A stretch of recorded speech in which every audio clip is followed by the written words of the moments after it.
A segunda característica de um discípulo, nós vamos ver em João, Evangelho de João, capítulo 1, Evangelho de João, capítulo 1, versículo 38. Olha o que diz. Evangelho de João, capítulo 1, versículo 38, diz assim: E Jesus, voltando-se, vendo que os dois o seguiam, disse-lhes: Que buscais? E eles disseram: Rabi, que quer dizer mestre, onde o Senhor está morando? Jesus, ele quis provar aqueles dois discípulos. Jesus sabia que eles eram discípulos de Jesus Cristo, de João Batista. E Jesus Cristo, ao ver que eles estavam seguindo a ele, perguntou: o que vocês estão buscando? Vocês eram discípulos de João Batista e agora estão me seguindo. O que vocês estão buscando? E eles responderam: Rabi. Aqueles discípulos tiveram uma revelação de que Jesus era o mestre. E mestre, qual é a função de um mestre? Ensinar. Ensinar a palavra, ensinar caráter, ensinar proceder santo. Então aqueles homens, quando começaram a seguir Jesus, o que eles estavam buscando ao chamar Jesus de Rabi, de mestre? Aprender. E os verdadeiros discípulos, eles seguem a Jesus não por causa dos milagres, não por causa das realizações sobrenaturais, não por causa das bênçãos materiais. Seguem a Jesus porque querem aprender dele. Seguem a Jesus porque o reconhecem como mestre. Quando Jesus perguntou a eles: o que vocês estão buscando? Estamos buscando aprender, mestre. Onde o Senhor está? Porque queremos estar onde o Senhor está. Onde o Senhor está morando? Porque nós queremos ficar contigo, Senhor. Queremos ficar onde o Senhor está para aprender, para conviver e aprender contigo. Discípulos verdadeiros de Jesus escolhem seguir a Jesus a despeito das realizações, a despeito dos milagres e das bênçãos materiais. Por quê? Porque desejam aprender e amadurecer com um relacionamento com Jesus. Querem ficar mais parecidos com Jesus. Querem ter o caráter de Jesus. Não era assim com a multidão. Muitos seguiam a Jesus por vários motivos. Muitos seguiam a Jesus por causa dos milagres e das bênçãos materiais e físicas. Deixa marcado aí no Evangelho de João. E vamos abrir no Evangelho de Marcos, capítulo 3. Evangelho de Marcos, capítulo 3, versículo 7 a 10. Evangelho de Marcos, capítulo 3, versículo 7 a 10. Olha o que diz. Vou ler. Retirou-se Jesus com os seus discípulos para os lados do mar. Seguiu da Galileia uma grande multidão, também da Judéia. De Jerusalém, da Idumeia, da além do Jordão e dos arredores de Tiro e de Sidom, uma grande multidão, sabendo quantas coisas Jesus fazia, veio ter com ele. Então recomendou a seus discípulos que sempre lhe tivessem pronto um barquinho por causa da multidão, a fim de não o comprimirem, pois curava muitos, de modo que todos os que padeciam de qualquer enfermidade se arrojavam, se lançavam a ele para o tocar. Ficou muito claro aqui que a multidão, sabedora das coisas e dos milagres que Jesus fazia, a multidão, sabendo que Jesus expulsava demônios, que Jesus curava, que Jesus alimentava, multiplicava pães e peixes, sabendo de tudo que Jesus fazia, a multidão o seguia. Essa multidão estava seguindo Jesus por causa dos milagres. Muitos deles nem sabiam quem era Jesus.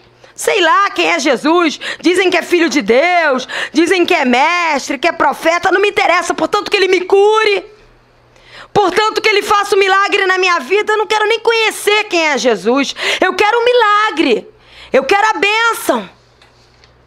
É a multidão seguindo Jesus.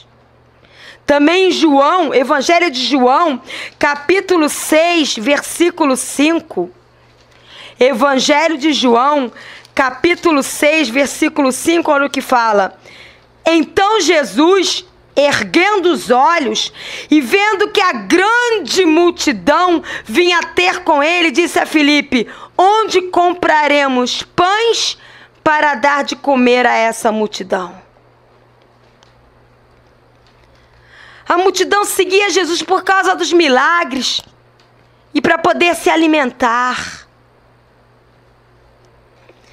Diz também aqui, Evangelho de Lucas, capítulo 9. Evangelho de Lucas, capítulo 9, versículo 18 a 20, olha o que diz. Evangelho de Lucas, capítulo 9, versículo 18 a 20, diz assim. Vou ler. Estando ele orando à parte, achavam-se presentes os discípulos, a quem perguntou: quem diz as multidões que eu sou? Responderam eles a Jesus: João Batista. Muitos diziam que Jesus era João Batista. Outros dizem que o Senhor é Elias. E ainda outros dizem que ressurgiu um dos antigos profetas. Mas vós, que são meus discípulos, quem dizeis que eu sou? Então Pedro disse: és o Cristo, Filho de Deus. Pedro era discípulo de Jesus e teve uma revelação de quem era Jesus. Tu és o Cristo, Filho de Deus. Mas a multidão não tinha revelação, porque a multidão não tinha no coração dela o desejo de conhecer quem era Jesus. Ah, não importa, Jesus pode ser João Batista, Elias, um profeta, não importa. Importa que ele faça os milagres que nós estamos buscando. Mas Jesus não vem buscar caçadores de milagres ou de bênçãos. Jesus vem buscar discípulos. Jesus vem buscar uma noiva que é feita de discípulos. Discípulos que estão buscando e seguindo a Jesus não por causa dos milagres, mas para conhecer o coração do Mestre, para ter uma revelação de quem é Jesus, Cristo, o Salvador e Senhor, e conhecer a intimidade do coração dele. Ora, xiricou, tarabaiá, laracheias. Riachora barra xiliraçora xiricouti amaracheias. Ribaracaracanaxema axihalaracheiaralarachoas. Ora xiribaracondiriaraxiaralaracheias. O Senhor está dizendo que Ele vem buscar discípulos. Eu estou cansado de uma multidão que só me busca para ser abençoado. Isso fere profundamente o meu coração. Eu venho buscar uma noiva que me ama, uma noiva que me deseja, uma noiva que quer andar na minha intimidade, uma noiva que tem revelação do meu coração. Amados, não há nada de errado em querer ser abençoado. A própria Bíblia nos fala que o Senhor Deus é um Deus galardoador, isto é, abençoador, tem prazer em nos suprir, tem prazer em nos abençoar.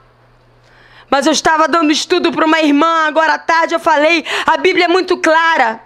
Eu vou suprir todas as vossas necessidades, o que não significa caprichos. Ah, mas tem muito cristão com capricho suprido. Ocos. Vasos de ouro sem glória por dentro. Porque a Bíblia diz que a glória de Deus está em vasos de barro. Porque Deus vê o coração e não a aparência. no mundo em crise que nós estamos vivendo, ter caprichos supridos só trabalhando de sol a sol e muito assim com muita dificuldade. Mas se alguém trabalha de sol a sol, eu pergunto, que tempo essa pessoa tem para buscar a Deus? A Bíblia é muito clara. Não acumuleis tesouros onde a traça e a ferrugem corrói. Porque a única coisa que nós vamos ter para oferecer ao Senhor é a nossa intimidade e a santidade diante dEle. Não é errado ter bens materiais. Não podemos colocar os nossos corações nisso. A igreja tem que sair do materialismo e voltar a desejar o Senhor pelo que Ele é e não pelo que Ele pode dar. Não basta seguir a Jesus, é preciso desejar e investir para estar onde Ele está. Lembra, lá em João, Jesus perguntou para eles, o que vocês estão buscando? Mestre, onde o Senhor está?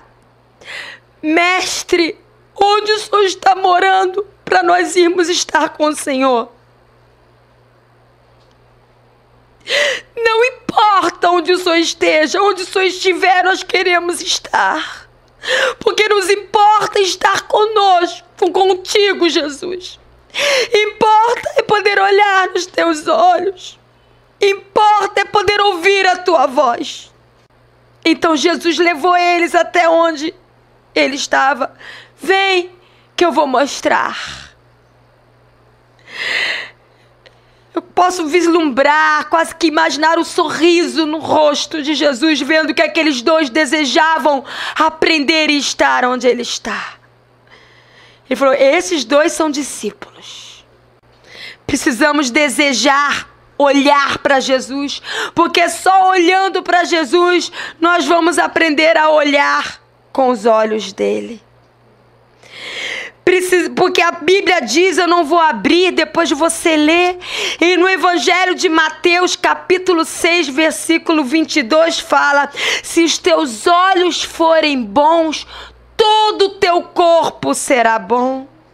E como os teus olhos vão ser bons, generosos, compassivos, cheios de misericórdia, querer o bem do outro, se você não viver olhando e aprendendo com Jesus?